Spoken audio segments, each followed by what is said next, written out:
Hello again everyone, this is Dulu here, your British Bangladeshi, reacting to another history video. I did a history of China in under 10 minutes on another video, a reaction to that. This is one I found really interesting, and it's about the dynasties of China in under 7 minutes, which seems like quite a tall order, but hopefully it'll be a good video and you can do it. So we'll go and watch that, and I'll try and keep my reactions not too long if I do interrupt the video. But it sounds good, so let's go and watch it together.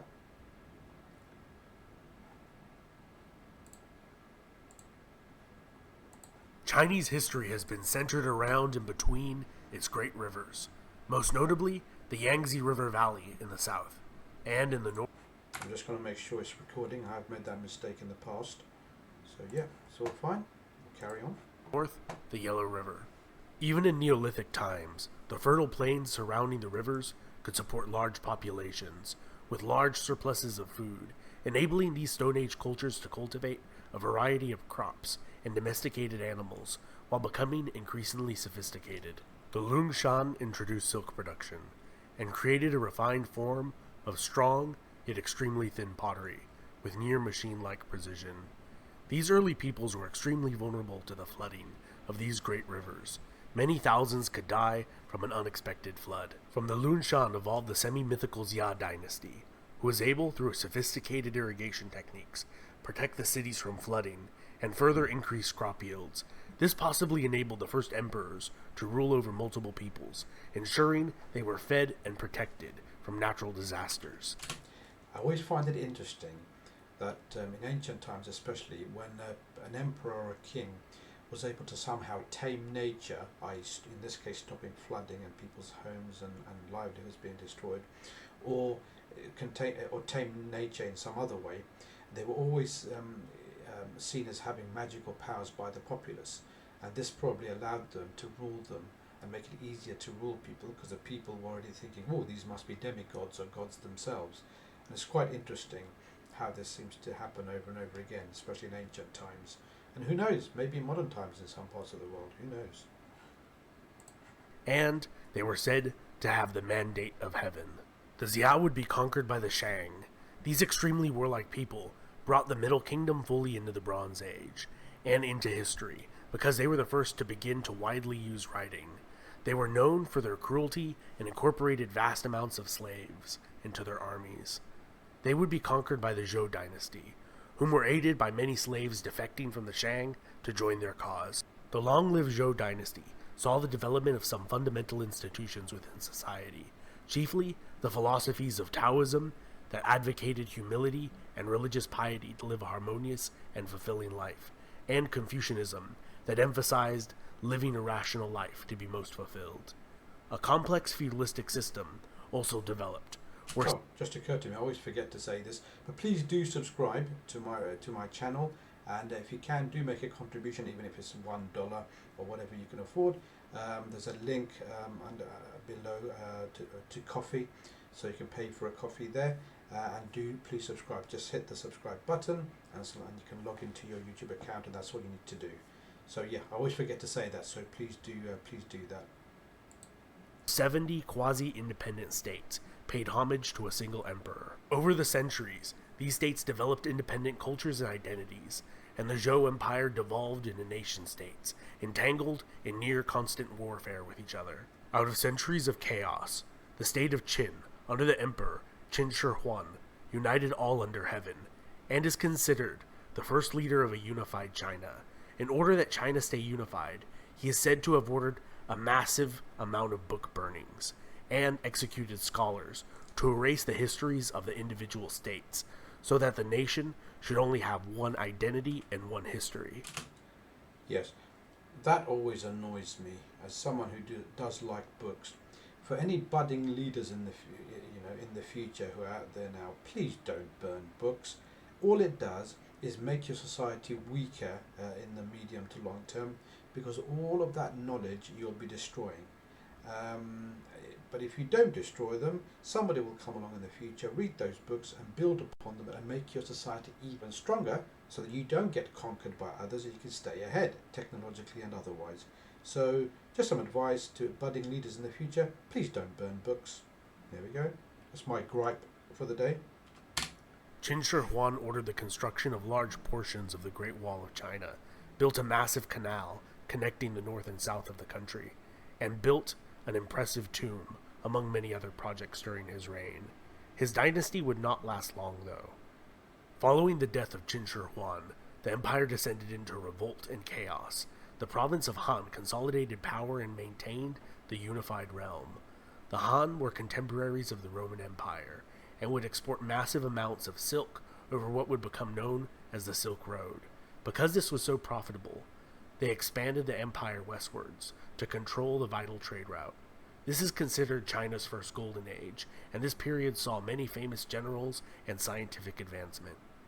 The Han Empire eventually split in three, with each partition having an emperor claiming legitimate succession from the Han. The Jin were descended from generals, who usurped the imperial throne. They would unite China again, but their reigns were seldom peaceful and were marked with violence and disorganization, and devolved into local rule, where 16 kingdoms warred against each other, with two emerging as longtime rivals in the period known as the Northern and Southern Dynasties. This period is often considered a dark age, and was dominated by warlords who raided the land and by barbarian incursions. The Sui dynasty was a short-lived imperial dynasty in China, of pivotal significance. The Sui unified northern and southern dynasties and reinstalled the rule of ethnic Han Chinese, and began a process of cultural integration of the barbarians that had migrated into China during the centuries of chaos. It was succeeded by the Tang dynasty, which largely inherited its foundations. The Tang dynasty is often considered the zenith of Chinese civilization, and is the second golden age. This period was marked with internal stability, scientific advancement, and cultural refinement. It was during this period that the Chinese culture spread throughout Asia, fueled by many merchants, artisans, and philosophers from the surrounding kingdoms, which were welcomed into the courts and halls of study throughout the Tang period. All good things come to an end, and so did the Tang. They began to persecute Buddhists and were increasingly authoritative. All empires do come to an end, and all great nations do lose their power at some point. The trick here is to try and keep it for as long as you can, and not to be completely destroyed when it does fall. And you only do that through education, educating your people, learning, and giving them a certain amount of freedom to progress and to think for themselves and to take society forward, while having, of course, laws and rules and regulations that suit each society. Once again, don't burn books. Very bad. Period by the end of their dynasty, and after putting down several rebellions, they were deposed, and China once again entered a period of chaos. Out of this period, the Song dynasty unified China. Their dynasty is marked for its technological achievement, including the magnetic compass, gunpowder, and mass printing, which they used to create the world's first national paper currency. This age of enlightenment would be brought to a swift end when the Mongols invaded, and Genghis Khan's grandson, Kublai Khan, would establish the Yuan. I must do a reaction video on the Mongols. I think they created, if I'm not mistaken, the largest contiguous land-based empire in the history of the world. And it's a fascinating time in world history. They did cause a lot of destruction as well, especially in the Islamic lands. But yeah, it's a very interesting part of world history, and worth doing a video on. Do let me know if you'd like me to react to that, or anything else for that matter. But yeah, the Mongols definitely had a massive empire. Dynasty. For the first time, the entire Silk Road connecting China to Europe was ruled by one power, and the Yuan dynasty saw a great period of diversity of culture and material goods flowing into China. This dynasty would be short-lived, and was supplanted by the Ming dynasty. This dynasty is seen as a prosperous time. Excuse me, that yawning is not due to the video, it's just me yawning. I think I need to sleep a bit more, don't you? Yeah, possibly. And a high point for art and literature. They were succeeded by the long-lived Qing dynasty, which began like a golden age and ended in disaster. That was first triggered by the British obsession with tea. They loved drinking it, but they hated paying the Qing ton after ton of gold and silver for it.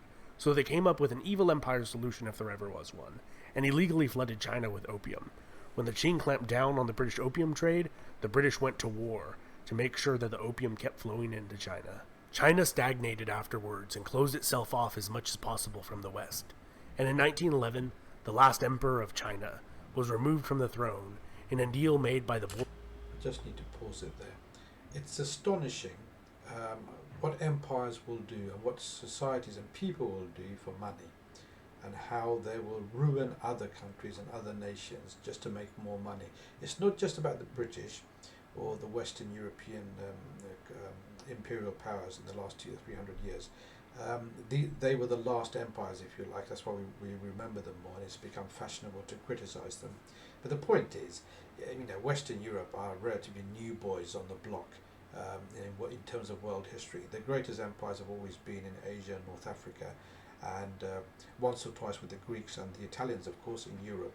But Western Europeans, they really were new boys on the block, and they did almost exactly the same things as others have done to increase their power. But it's just fascinating how evil people can be in all parts of the world throughout the last 5,000-6,000 years or so of recorded history. It's just fascinating what people will do for money and power, right? Amazing. Emperor's advisors, which they did not inform him of, and pretended he was still emperor for some time. Imperial China was succeeded by the Republic of China, and then the People's Republic of China. This has been Epimetheus. If you enjoy this lightning speed version of the history of China's dynasties, I would greatly appreciate you going and smashing the like button, leaving a comment, subscribing, and sharing the video with your friends. I'm a one-man operation, and making these videos on my tablet, your support keeps me going and making new content. I have a big thanks to all my awesome patrons who help make this possible. If you like this, you may also like one of these other videos. I certainly did like it. That was brilliant. So please do subscribe to his channel, as he said. Let's go back again now. It's back to me, my horrible face. Please do subscribe to his channel. That is brilliant, and lots of people do some great things on YouTube. Do also subscribe to my channel as well, and if you can make a contribution, that'll be fantastic. Whatever the amount is not the issue.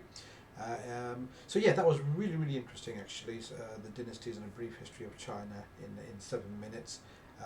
Lots of interesting points that came up, and just shows you how similar sort of empires tend to be. They have to do certain things to grow, and sometimes they can be horrible and evil things, and sometimes they can be great things, and empires have also made great contributions to society and the world and world history. So that was very interesting. I'm going to say bye for now. Thank you very much for watching, and stay well everybody. See you soon.